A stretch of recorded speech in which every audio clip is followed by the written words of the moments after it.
Les Palous dénoncent les agressions rwandaises et soutiennent les FARDC. Dans une déclaration choc, le plus ancien parti politique congolais condamne les incursions rwandaises et appelle à la résistance. Ce mardi 28 janvier, les Palous a tiré la sonnette d'alarme. Dans une déclaration officielle, le parti a fermement condamné les incursions de l'armée rwandaise à Goma, qualifiant ces actes d'agressions injustes contre un peuple meurtri depuis trop longtemps. Anissé Mifia, secrétaire permanent adjoint du Palou, lance un message sans équivoque. Le Palou pointe du doigt les rebelles du 1-23 soutenus selon lui par le Rwanda et les puissances occultes. Le parti met en garde ces groupes armés menaçant la stabilité du pays et qui risquent de plonger les pays, la RDC, dans les chaos. Dans un appel solennel, les Palous demandent au président de la République et aux institutions d'agir pour éviter un effondrement politique et économique. Tous ceux qui auront fait du mal à l'innocent peuple congolais devront rendre des comptes. Cet état des choses comporte des risques énormes quant à l'indépendance du pays, à son unité et à sa souveraineté et au sort de la République ainsi que celui des populations congolaises. C'est pourquoi, en sa qualité du parti des pères fondateurs de cette République, le Palou rend public en ces jours la déclaration politique suivante. 1. Le Palou réaffirme sa profonde solidarité avec le peuple congolais, injustement meurtri depuis si longtemps dans les régions de l'Est du pays. Alors que ce peuple n'a causé de tort à aucun de ses voisins proches et qu'il n'est pas sorti du territoire hérité de ses ancêtres, il se trouve confronté à la mort et à d'énormes souffrances dues à certains de ses voisins, dont particulièrement le Rwanda, qui a été démasqué et dénoncé par tous les observateurs avertis, tels l'ONU et toutes les puissances mondiales. Le Palou condamne avec énergie des agressions dont le peuple congolais est abusivement victime. Le Palou réclame haut et fort que tous ceux qui auront fait du mal sans raison valable à l'innocent peuple congolais devront tôt ou tard rendre des comptes.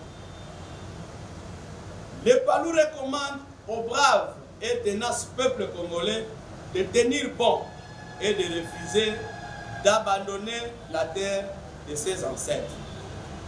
2. Le Palou relève le grand danger de chaotisation qu'encourt la République démocratique du Congo, patrie du peuple congolais, suite aux actions guerrières des insurgés congolais appuyés par le Rwanda et d'autres puissances occultes.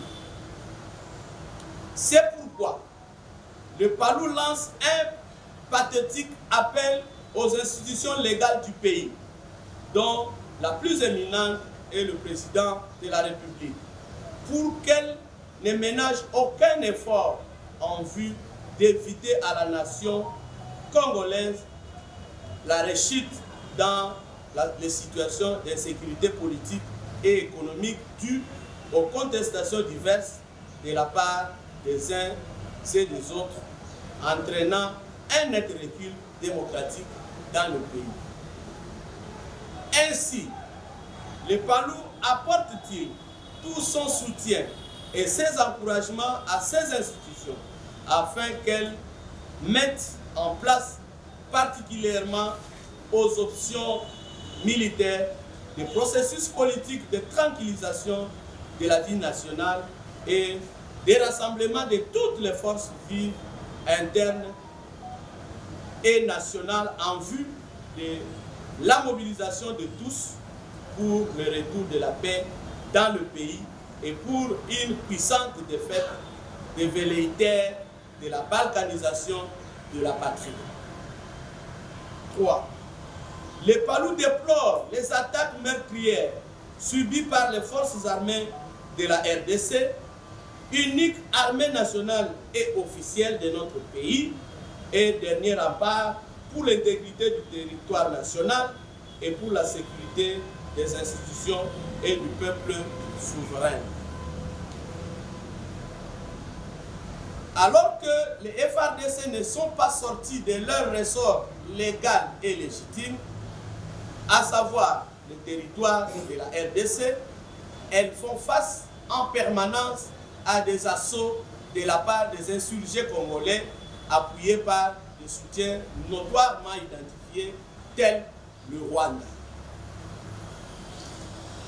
Les offensives ennemies provoquent des morts et des blessés dans le rang des vaillants combattants des FARDC, dont les derniers illustres en date est le regretté général Peter Chirimwami, pour lesquels le PALU présente ses condoléances les plus attristées à sa famille éplorée et aux forces armées de la RDC.